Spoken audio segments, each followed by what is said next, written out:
Hello student, welcome. बघा, आज आपण पाहणार आहे आणखी एक सेल ज्याचं नाव असणार आहे गॅल्व्हॅनिक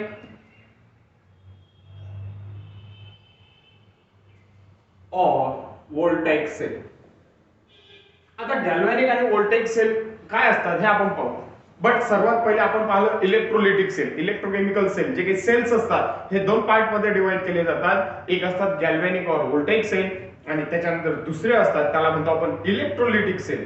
तर इलेक्ट्रोलिटिक सेल मध्ये इलेक्ट्रिकल एनर्जी ही केमिकल एनर्जी मध्ये कन्वर्ट होते. बट गॅल्व्हॅनिक आणि व्होल्टेइक सेल मध्ये केमिकल एनर्जी ही इलेक्ट्रिकल एनर्जी मध्ये कन्वर्ट होते. कशामध्ये कन्वर्ट होते? केमिकल एनर्जी ही कुठल्या एनर्जी मध्ये कन्वर्ट होते? इलेक्ट्रिकल एनर्जी मध्ये. म्हणून या सेलच्या डेफिनेशनच्या वेळेस किंवा या सेलला असं पण म्हटलं जातं, दोन सेल इन विच किंवा in that cell, direct simple मध्ये in that cell formation of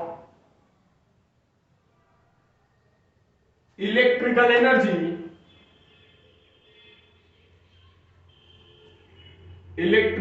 energy from chemical energy by spontaneous way. Spontaneous process नुसार इथं इलेक्ट्रिकल एनर्जी कशामध्ये कन्वर्ट होते?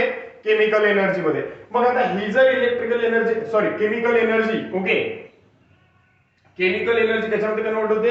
इलेक्ट्रिकल मध्ये. हे गॅल्व्हॅनिक आहे. बघा पुन्हा एकदा सांगतोय, हे जे काही आपले गॅल्व्हॅनिक आणि व्होल्टेइक सेल आहेत याच्यामध्ये केमिकल एनर्जीचं कन्वर्शन कशामध्ये होतं? इलेक्ट्रिकल एनर्जी मध्ये होतं. म्हणून इलेक्ट्रिकल एनर्जी फॉर्म एफओआरएम किंवा प्रोड्यूस, याला इथं एक वर्ड यूज करा, produce from a chemical energy produced from chemical energy by spontaneous way. Example, that is your dry cell. Example कुठलं असणार आहे? Dry cell. आपल्या जे काही वॉच मध्ये सेल असतात त्यांना आपण म्हणतो ड्राय सेल. तर हे जे काही ड्राय सेल आहेत यांच्यामध्ये केमिकल एनर्जीचं कन्वर्जन कशामध्ये होते? इलेक्ट्रिकल एनर्जी मध्ये होते. आणि इलेक्ट्रिकल एनर्जी मध्ये जर कन्वर्जन होत असेल तर त्याला आपण म्हणतो गॅल्व्हॅनिक और व्होल्टेइक सेल. ओके, सायंटिस्टच्या ऑनर मध्ये त्यांनी नेमिंग दिलेलं आहे. सो नाउ सर्वात पहिले आता हे सेल आहेत काय? ओके, एक्झाम्पल घेऊ आपण Daniell cell. Example that is our Daniell cell. आता डॅनियल सेल मध्ये होतं काय? इथं सिंपल मध्ये आपल्याला पाहायचे या पॉइंट नुसार. फर्स्ट, हा जो काही डॅनियल सेल आहे हा या दोन चार पॉइंट मध्ये आपल्याला डिफाइन करायचा आहे किंवा समजून घ्यायचा आहे. First, that is construction. Second, that is working. Third, that is our reactions. आता रिएक्शन मध्ये an ox, red cat, fourth cell notation, fifth result किंवा ऑब्झर्वेशन. त्याला आपण ऑब्झर्वेशन सुद्धा म्हणू शकतो. So now first construction. आपण आता कन्स्ट्रक्शनला स्टडी करणार आहे. सो जेव्हा आपण कन्स्ट्रक्शनला स्टडी करू तेव्हा आपल्याला आवर्जून बघा दोन बीकर घ्यायला लागणार आहेत आणि या दोन बीकर मध्ये पर्टिक्युलर दोन इलेक्ट्रोड इमर्स करायचे आहेत. दोन इलेक्ट्रोड काय करायचे? इमर्स करायचे आहेत. ओके, म्हणजे एक मेटलची स्ट्रीप आणि दुसरी मेटलची स्ट्रीप हे काय करायची आहे? इमर्स करायची आहे. हा असेल तुमचा सर्किट कंप्लीट करण्यासाठी. इथे एक बल्ब, इथे एखादा गॅल्व्हॅनोमीटर सुद्धा तुम्ही किंवा व्होल्टमीटर सुद्धा तुम्ही तिथे ठेवू शकता. How many amount of current get produce किंवा how many amount of electricity form. आता इथं दोन सोल्युशन आहेत. इथं 1 मोलर CuSO4. CuSO4 म्हटल्यानंतर आपल्याला माहिती आहे कॉपर सल्फेट, ज्याच्यामध्ये Cu डाय पॉझिटिव्हचे आयन असतील आणि SO4 डाय निगेटिव्हचे आयन्स असतील. इथं आहे 1 मोलर ZnSO4 म्हणजे Zn डाय पॉझिटिव्ह आहे आणि SO4 डाय निगेटिव्ह आयन्स. ओके, त्याच्यानंतर हा जो काही रॉड असेल हा असेल झिंकचा, म्हणजे तो असेल तुमचा झिंक रॉड. ओके, हा असेल तुमचा कॉपर रॉड. ओके, आणि त्याच्यानंतर एक मोस्ट इम्पॉर्टंट असणार आहे तिथं, म्हणजे तो असणार आहे तुमचा सॉल्ट ब्रिज. हा काय असेल तुमचा सॉल्ट ब्रिज. हा काय असणार आहे तुमचा सॉल्ट ब्रिज. ओके, सुना, हा जो काही सॉल्ट ब्रिज आहे तर हा सॉल्ट ब्रिज हा इथं आहे आणि या सॉल्ट ब्रिजने काय झाले, दोन्ही जे काही आपले सोल्युशन आहेत ते काय कनेक्टेड आहेत, ते काय कनेक्टेड आहे. So now that is construction. In a construction what we write, काय लिहू शकतो, there are two beaker in which one beaker contains ZnSO4 aqueous condition मध्ये, म्हणजे वॉटर सोबत मिक्सअप झालेला आहे ते aqueous, and another contain 1 molar ZnSO4 CuSO4 also in a aqueous. Okay, there are two beaker, one beaker contain 1 molar CuSO4, another beaker contain 1 molar ZnSO4. Okay, so now those beaker in which contain ZnSO4 immerse a Zn strip. Strip म्हटल्यापेक्षा rod बनवू आपण, ज्याच्यामध्ये ZnSO4 आहे त्याच्यामध्ये तुम्हाला Zn चा rod टाकायचा आहे, ज्याच्यामध्ये CuSO4 आहे त्याच्यामध्ये Cu चा रॉड टाकायचा आहे. नंतर तुम्हाला both the beakers, beaker A and beaker B, so now that is your beaker A, that is your beaker B, both the beaker are connected by the salt bridge. याला म्हणायचं salt bridge. जे काही आपण previous video मध्ये study केला त्याला काय म्हटलं आपण, सॉल्ट ब्रिज. त्याचे आपण ऍप्लिकेशन पाहिले, तो कसा बनवला जातो हे सुद्धा आपण पाहिलं, that is U shape. Okay, next point. आता काय होतं when we, next point that is working. आता वर्किंग होतं काय, when circuit is complete and K is on, जेव्हा तुम्ही बटन स्टार्ट करणार आहे. Okay, so now this bulb start lightning. ओके, हा जो काही बल्ब असेल हा काय करणार आहे, तुम्हाला लाइटनिंग शो करणार आहे. आणि लाइटनिंग शो करणार आहे म्हणजे हा काय करणार आहे, खूप जास्त काय होणार आहे, प्रकाशित होणार आहे. मग हा केव्हा प्रकाशित होणार आहे, जेव्हा या सर्किट मधून इलेक्ट्रिक करंट पास होईल. आपल्याला माहिती आहे आपल्या घरी जेव्हा इलेक्ट्रिसिटी असते तेव्हा तो लाईट लागतो, लाईट गेल्यानंतर तो बल्ब पेटत नाही. आलं लक्षात. सो नाउ याच्यामधून इलेक्ट्रिसिटी पास होईल जेव्हा तुम्ही सर्किट काय करणार, एकदम ओके करणार, कंप्लीट करणार आहे, बटन ऑन करणार आहे. ओके, सो नाउ हा बल्ब काय होईल, लाईट अप होईल, लाईट शो करेल. Second thing that is a reaction. Reaction काय होतात, we also know that in that case anode and cathode.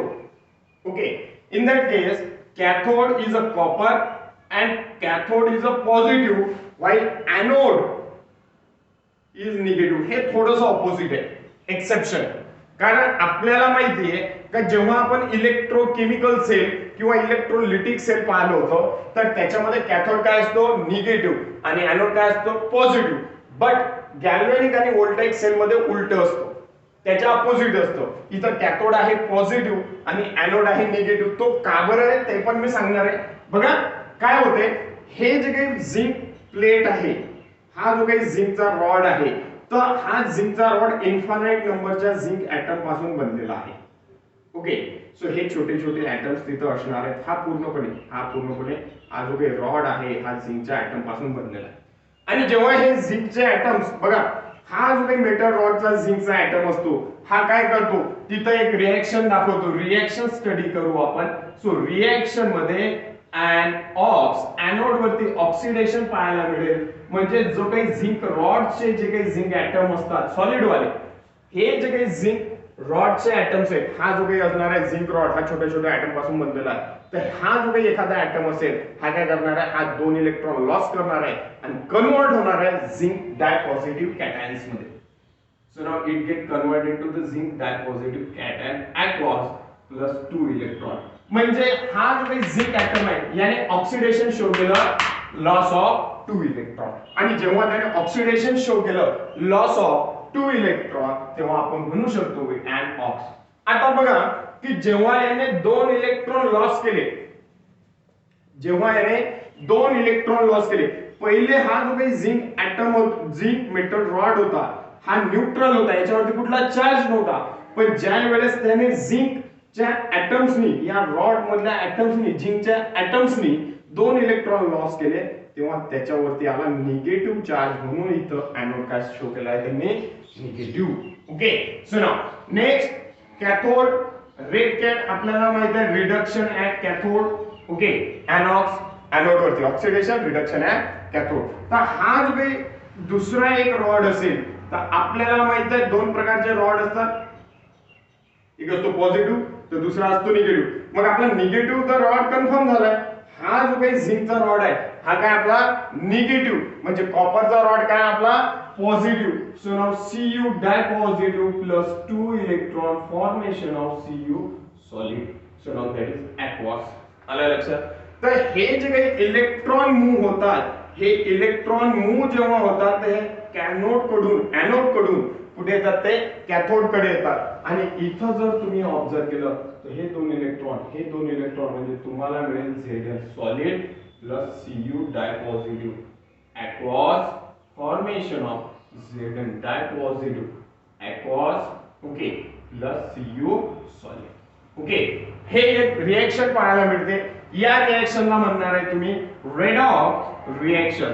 So now in a redox reaction, anode show oxidation, it carry a negative charge, while cathode show reduction, it carry a positive charge. So migration of electron always anode towards to the cathode. Okay, from the anode towards to the cathode. Okay, so now आता होतं काय की जेव्हा हे electron याच्याकडे येतात तेव्हा हे जे काही Cu डायपॉझिटिव्हचे आयन्स असतात, हे Cu डायपॉझिटिव्हचे आयन्स याच्यामध्ये आपल्याला माहित आहे Cu डायपॉझिटिव्हचे आयन्स आहेत. ओके, पण त्याच्या अगोदर आणखी एक पॉइंट सांगून देतो.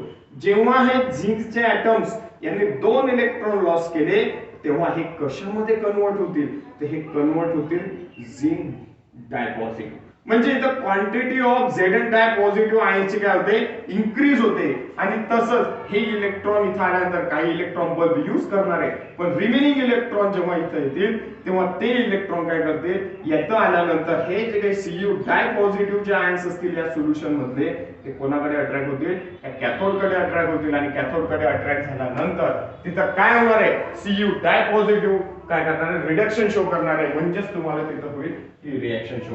सो ना याचं जे काही सेल नोटेशन आहे, सेल नोटेशन किंवा short notation okay of a cell, so ते तुम्हाला पाहायला मिळेल. Zn आपल्याला माहित आहे Zn solid because it is the anode, so it is represented toward the extreme left hand side. And now that is our Zn dipositive aqueous and concentration that is 1 molar. There is a salt bridge that is Cu डायपॉझिटिव्ह. आता झालं आपण कॅथोडचं representation सुरू आणि त्याचे condition जे काही आहे 1 molar condition आहे. आणि हे त्याच्यानंतर हे एवढा स्क्वेअर बॉक्स जो आहे हा आहे तुमचं सेल नोटेशन. म्हणजे एक्स्ट्रीम लेफ्ट हँड साइडला एनोडचं रिप्रेझेंटेशन करा. इथं हे झालं तुमचं हाफ सेल रिएक्शन. ही झाली तुमची half cell reaction on anode आणि ही झाली तुमची half cell reaction on cathode. Okay, anode आणि कॅथोड वरती ह्या तुमच्या हाफ सेल रिएक्शन्स आहेत. सो या तऱ्हेने तुम्ही काय करू शकता, रिप्रेझेंटेशन करू शकता. सो नाउ ऑब्झर्वेशन काय होणार आहे, रिझल्ट काय होणार आहे, after completing, after producing, after converting chemical energy into the electrical energy, after some time we will clearly observe that the mass of that copper electrode which is increases as compared to the initial state, while the mass of that zinc electrode which is decreases as compared to the initial state. Okay, काय होतं, हा जो काही झिंकचा rod असेल before the experiment, काही experiment करायच्या अगोदर हा जो काही झिंकचा रॉड असेल हा 10 ग्रॅम 50 ग्रॅम कुठलाही असेल, तर याचं जे काही मास असेल बिफोर द एक्सपेरिमेंट हे असेल 50 ग्रॅम, पण आफ्टर द एक्सपेरिमेंट हे मास असेल 30 ग्रॅम 40 ग्रॅम 45 ग्रॅम, म्हणजे 50 पेक्षा कमी. कोणाचं, झिंकचं. सो झिंक रॉडचं मास काय होतं, डिक्रीज होतं आणि कॉपर रॉडचं मास काय होतं, इन्क्रीज होतं. मग हा सॉल्ट ब्रिज काय करतो, तर सॉल्ट ब्रिज तिथे काय होतं, कन्सिडर करा हा इथं जे की Zn डायपॉझिटिव्ह आयनची क्वांटिटी इन्क्रीज होऊन राहिली, तर इथं SO4 डायनिगेटिव्ह आयनची क्वांटिटी इन्क्रीज होऊन राहिली. एका बाजूला निगेटिव्ह चार्ज वाढून राहिला, एका बाजूला पॉझिटिव्ह चार्ज वाढून राहिला. आणि जेव्हा तो एका बाजूला निगेटिव्ह आणि पॉझिटिव्ह चार्ज वाढून राहिला तर फ्लो ऑफ चार्जेस हे जे काही वर्किंग आहे हे कोणाकडून केलं जातं? By using a salt bridge. So now there is a most important application about the salt bridge. So now that is flow of charges. Okay, we already studied in previous video. काय study केलं होतं आपण की बा हा जो काही salt bridge आहे, salt bridge is responsible for the flow of charges. Okay, so now हा जो काही पॉझिटिव्ह चार्ज आहे आणि हा जो काही निगेटिव्ह चार्ज आहे हा फ्लो करण्यासाठी काय यूज केलं जातं? सॉल्ट ब्रिज यूज केलं जातं. आलाय लक्षात? So now that is our working of Danielson. काय काय पाहिलं आपण? So now today, so now that is construction, working, reaction, एनोडची, रिडक्शनची म्हणजे कॅथोडची, cell notation and result. Okay, so now observation that is clear.